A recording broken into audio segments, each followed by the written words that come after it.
उम्मीद तो ये थी कि हम अच्छे मतों से डवाली की सीट को जीतेंगे, लग भी रहा था, मगर मुझे अचंभा हुआ कि हमें कुछ कम वोट मिला। मिनिमम हम 45,000 मान करके चल रहे थे, जबकि हम 36,000 के आंकड़े कोई छू पाए। तो कहीं ना कहीं कोई कमी पेशी रही है, उसको एनालाइज करना है। मगर ब्लेसिंग इन डिस्गाइज, बुराई में जो अच्छाई छुपी है वो यही है कि हम बहुत कम वोटों से शुरू हुए थे और कम समय में हमने ग्रो किया। कार्यकर्ताओं की मेहनत, कार्यकर्ताओं का दृढ़ संकल्प और निश्चय था कि हम इस कदर मजबूत हो पाए, इतने वोट भी हासिल कर पाए, जबकि जननायक जनता पार्टी को इस विरोधी लहर के अंदर बहुत कुछ नुकसान गंवाना पड़ा। ऐसे में डवाली ने फिर भी लाज रखी और सबसे अत्यधिक वोट अगर किसी कॉन्स्टिट्यूएंसी के अंदर आया है तो डवाली के अंदर ही आया है। मैं कार्यकर्ताओं की मेहनत के लिए उन्हें दिल से आभार प्रकट करूँगा। इंडियन नेशनल लोकदल के कैंडिडेट आदित्य चौटाला जी को बधाई दूंगा, वो चुनाव जीते हैं और थोड़े से मार्जिन से जो रह गए पर उनके प्रतिद्वंदी कांग्रेस के उम्मीदवार अमित सिहाग जी को हार्ड लक बोलूँगा। उन्हें भी अच्छा चुनाव लड़ा, सबने अच्छा चुनाव लड़ा और थोड़े से वोट से वो रह गए, हमारी भी पराजय हुई, मगर सबके कार्यकर्ताओं ने अच्छी मेहनत करी। उनकी मेहनत हमसे ज़्यादा होगी, इसलिए उनको ज़्यादा वोट मिले हैं और मेरी दिल से शुभकामनाएं। वो 5 साल जनता के हित का काम करें, जनता के हित के फैसले लें। जिस उम्मीदों से लोगों ने उन्हें पिछली बार भी अच्छे वोट दिए थे और इस बार भी उन्हें चुन करके भेजा है, उन उम्मीदों पर वो खरा उतरने का काम करें और लोक भलाई के काम कर करके स्वर्गीय चौधरी देवीलाल जी के स्वप्न को साकार करें। यही उम्मीद मैं उनसे करता हूँ और हमारे कार्यकर्ताओं से कहूँगा कि निराश और हताश होने की आवश्यकता नहीं है। हम प्रोग्रेसिव सोच लेकर के चले थे और हमें उस दिशा में काम करना है। हमने एजुकेशन, हेल्थ और स्पोर्ट्स के लिए, गरीब के उत्थान के लिए, कमेरे वर्ग और किसान की आवाज़ के लिए लड़ाई लड़ी है और भविष्य में ये जो 5 साल हमें विपक्ष में बैठने का मौका मिलेगा तो हम उसमें उस जिम्मेवारी को बड़ी बखूबी निभाएंगे, लोगों के बीच में रहेंगे। 10, 15, 20 दिन के बाद एक बार जैसी थोड़ा बहुत फसलों से लोग फ्री हो लेते हैं तो मैं स्वयं आकर के हल्के का दौरा करूंगा, गांव-गांव जा कर के लोगों से उनका आभार प्रकट करेंगे। जो इतना बड़ा मैंडेट फिर भी उन्होंने हमें दिया है, वोट दिया है, उसके लिए दिल से उनका आभार प्रकट करेंगे और कहीं कोई गलती रही है तो उसके लिए माफ़ी मांगेंगे।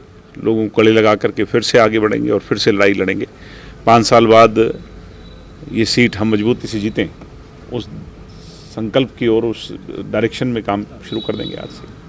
चौधरी रणजीत सिंह भी, आप भी तीसरे स्थान पर रहे हैं। अनफॉर्चुनेट है कि वो भी मेरे से, बल्कि मेरा तो चलो अभी जीवन की एक पहली सीढ़ी है और अभी उम्र भी नहीं है। और चौधरी साहब के लिए चुनाव इस उम्र में जाकर के लोगों ने जो किया, मैं मानता हूँ कि ऐसा नहीं होना चाहिए था।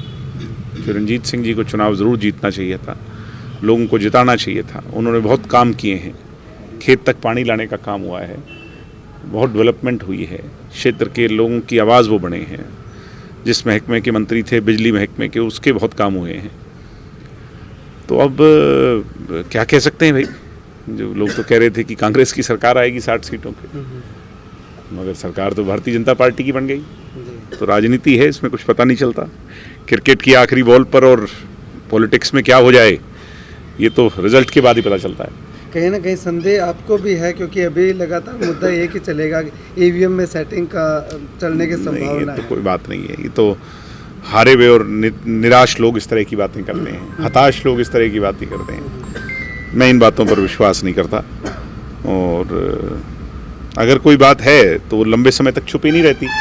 मगर हमारा कतई ये कहना नहीं है कि कोई ईवीएम की या कोई इस तरह की बात, कोई भविष्य में कोई निकल करके आएगी तो उस पर चर्चा करेंगे। इलाहाबाद में बहुत बड़ा उल्टफेर हुआ है, होना ही था, वो तो मैं पहले से बता रहा था। आप लोगों ने माना नहीं, मैंने पहले ही कह दिया था, वो तो होना ही था। उनका अहंकार टूट गया।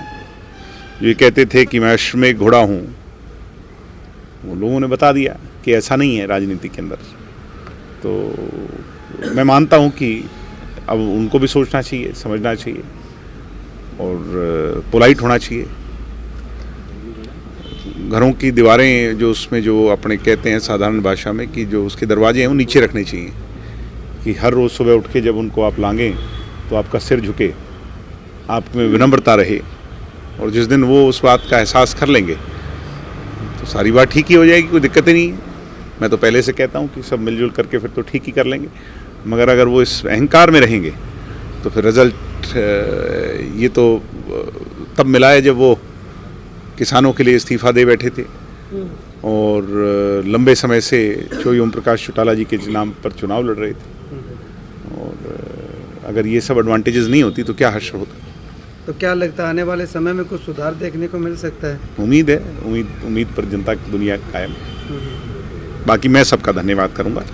सब लोगों ने मुझे खूब वोट दिया है, खूब प्यार दिया है। डवाली के लोगों ने मुझे अपने दिल में जिताया है और इतने मत दिए हैं, मैं तो इसको अपनी जीत मानता हूँ। मैंने लोगों के दिल जीते हैं और चुनाव अगली बार जीतेंगे।